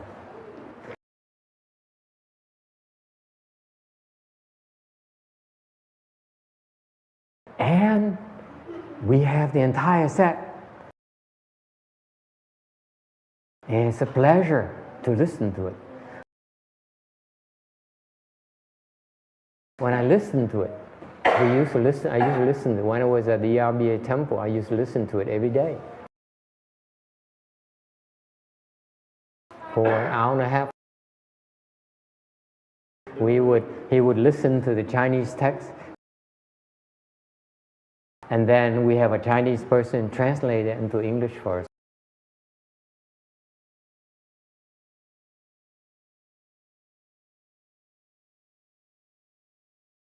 And that, to me, is one of the most wonderful experiences I've had. It is so delightful.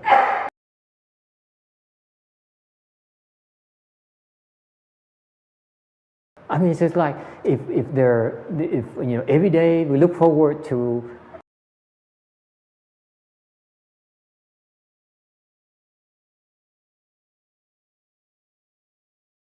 until 12:45 till whatever, okay, about till around 2 p.m. I don't remember anymore. And right after 5 minutes later, we start the Avatamsaka Sutra.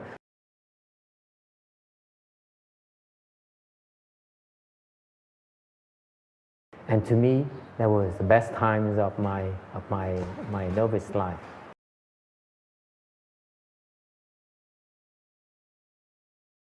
Anyway, so Master Shenhua took about 15 years. 15 years, every day. At times more than once.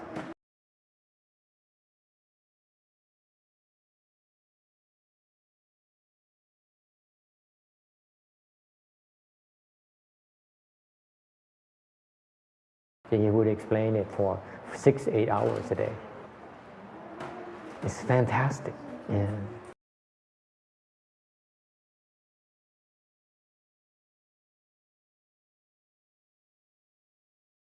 A little bit of editing, but basically they didn't cut out much, because basically everything is so simply put that and so delightful that they have to do very little editing. The reason they did a lot of heavy editing with the Shrangama Sutra is because they don't understand what he's explaining. That's why the Chinese cut out a lot of stuff and did extensive editing, because they didn't understand what Master Shua is explaining in the Shrangama Sutra, what it means. That's why they chop it up. Same thing with the first version of Sixth Patriarch Sutra. They didn't understand what he was talking about. So the later version, they verbatim every single word. They put down in Chinese, every single word. Because on the surface, the sentences sound the same, but they're not saying the same thing. That's why you don't want to do editing at all. Anyway, especially you don't know. Okay? So it is a wonderful sutra, and it's very easy to understand. When I have the time to explain that, I would probably explain more on the principles. But I love this explanation. It's so unique. Second period. So the first teaching the Buddha did is Avatamsaka for 21 days only. And then he went on and turned to teach the humans.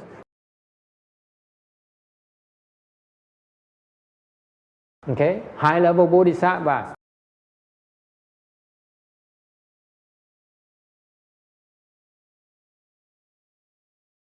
So for 21 days, the Buddha explained the Avatamsaka Sutra. Wonderful. And then for the next 12 years, he explained the Agama, the Agama store.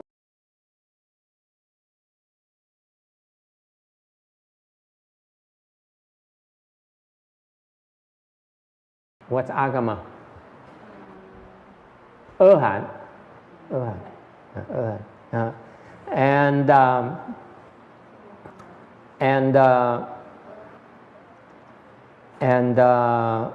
So this Agama period.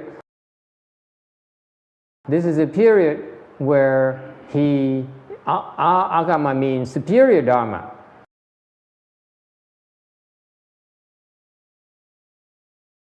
It is a Dharma that will surpass the non-Buddhist Dharmas.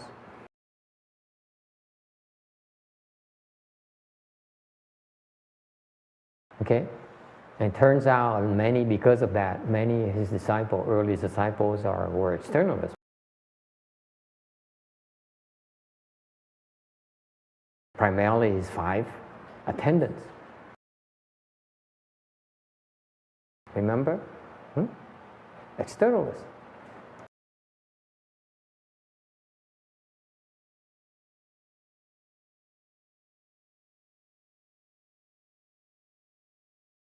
So in order to convert them, he taught them the Agama Dharma, okay? And converted them to Buddhism and helped them attain arhatship.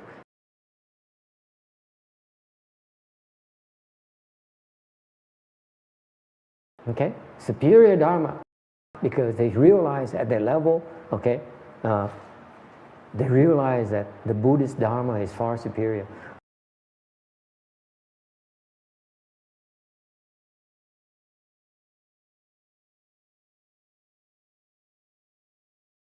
Okay, and then the third period is Kovapulya.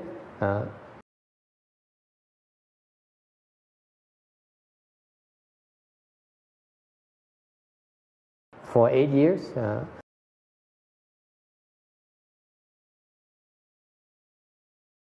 They the Vaipulya period basically says Agama is okay, Aship's okay, practical Buddhahood is okay, but there's more. There's a lot more. Okay.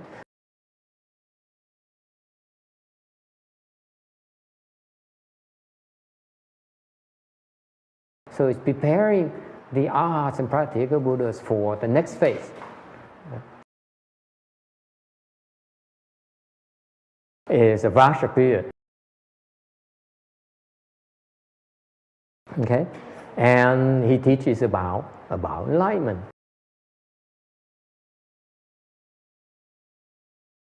Okay?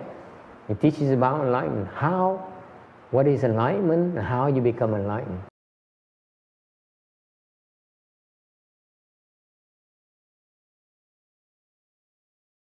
Okay? And finally, the fifth period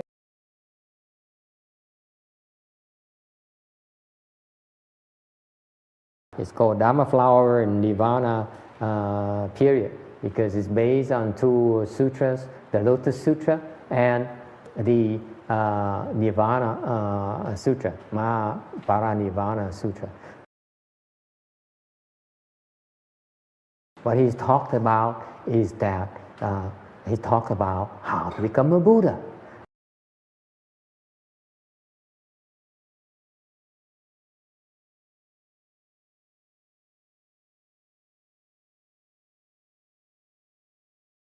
So basically, in the fifth period, he says, enlightenment is nice, but the ultimate enlightenment is Buddhahood. Okay? Any questions? Yes, sir. Where's the Shilangama?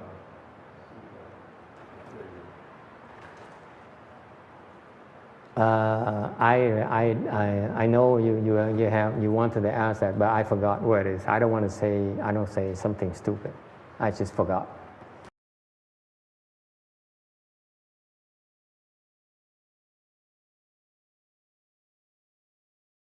Somehow I remember vaguely someone saying it's Vaipulya, but I don't think it's Vaipulya. Okay? Because he talks about enlightenment. Okay, so not sure. Okay.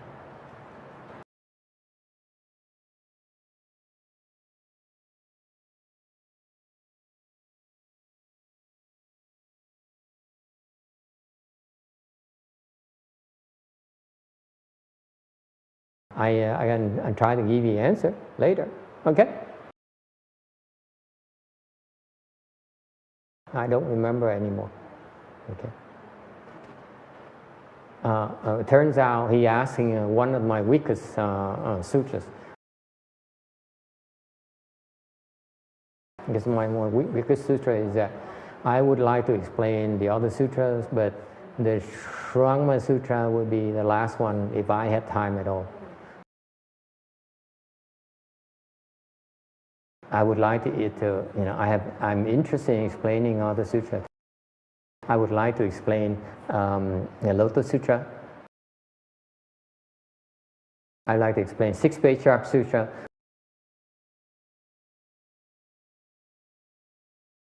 I like to explain things that, sutras that interest me, like the Six Patriarch Sutra. I would like to explain the Vimalakirti Sutra. I like to explain the Flower Sutra. I like to explain the Avatamsa Sutra.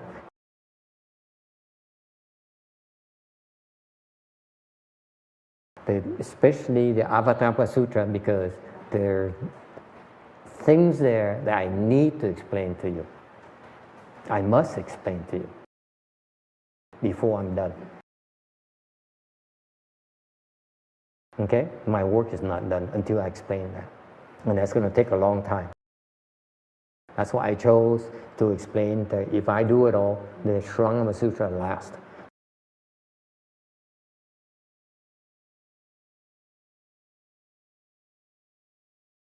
That's the last sutra I explained. That's why I prepare for the other. I shove it all the way back.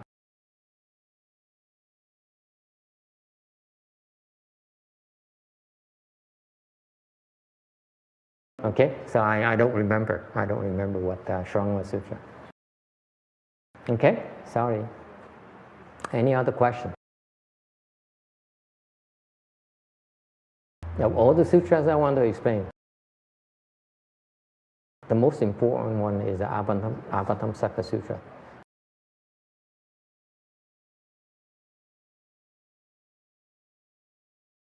Because my master didn't explain these sections. It's so important. We need to have that for Mahayana to prosper in this country.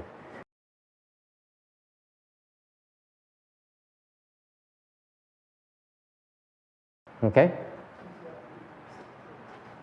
There's so much more. You know, we did the Vajra Sutra already.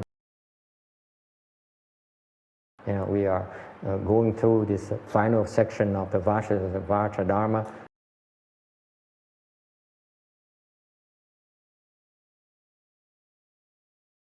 Therefore, I'm done with the period number 4. But the first period is the one that is, to me, is I cannot skip this.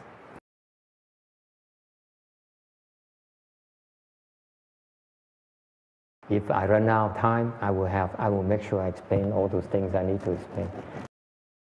Because my master took 15 years for him to explain that. And I don't know how much time I have. Okay? All right. But I will make sure that I explain what I need to explain in that sutra. Okay? The section where my master did not explain. It's critical. Okay?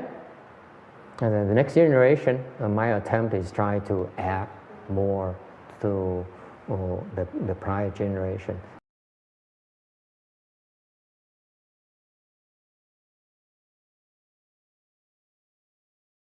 I'm not content only explaining Masha Shenhua. But I take it as my foundation. And then I need to add more to it.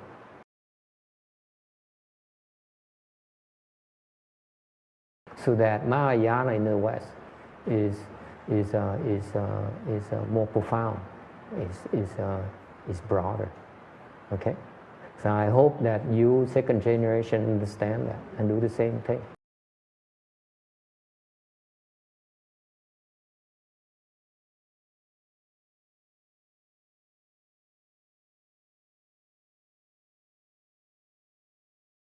What happens is that when Mahayana is broader and deeper, it can serve more people.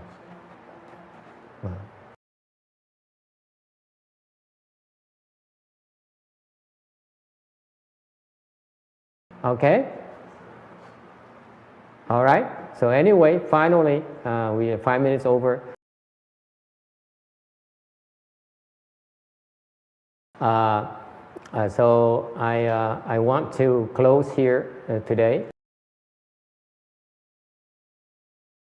And we should do the rebirth transference.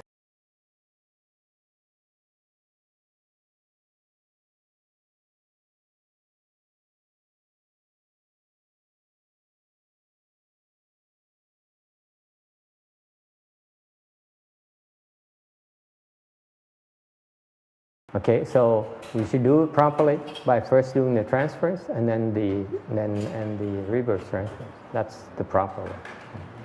I took a lot of liberties, but we should do it right now that I'm teaching you.